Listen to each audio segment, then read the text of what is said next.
Pemerintah tengah gencar mencari investor untuk ikut mendanai pembangunan ibu kota Nusantara di Kalimantan Timur.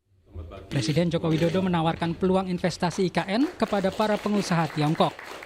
Saat bertemu pengusaha Tiongkok di Chengdu 28 Juli lalu, Jokowi mengaku telah menyiapkan 24.000 hektar lahan di IKN bagi sektor usaha kesehatan dan pendidikan.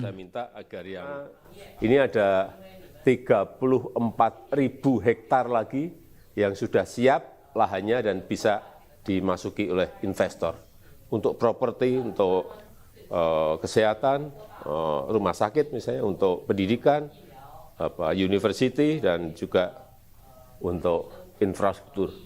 Saya tahu di sini sudah banyak yang masuk, mungkin bisa menyampaikan kepada rekan yang lain apakah ada kesulitan, apakah ada problem, saya kira bisa disampaikan apa adanya. Kami terbuka.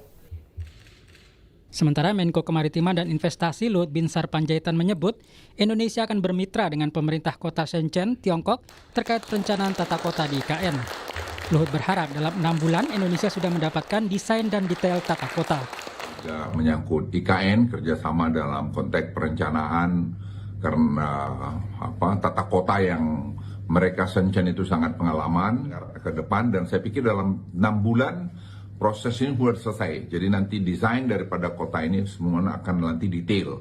Yang selama ini kita baru dapat pada tataran garis besar saja. Pemerintah memberikan kemudahan kepada para pelaku usaha yang akan berinvestasi di IKN. Pemerintah menyebut total dana untuk membiayai pembangunan IKN di Kalimantan Timur sekitar 466 triliun rupiah. Dari jumlah itu, investasi yang dibutuhkan sekitar 362 triliun rupiah. Hingga saat ini, setidaknya 167 perusahaan menyatakan minat berinvestasi di IKN.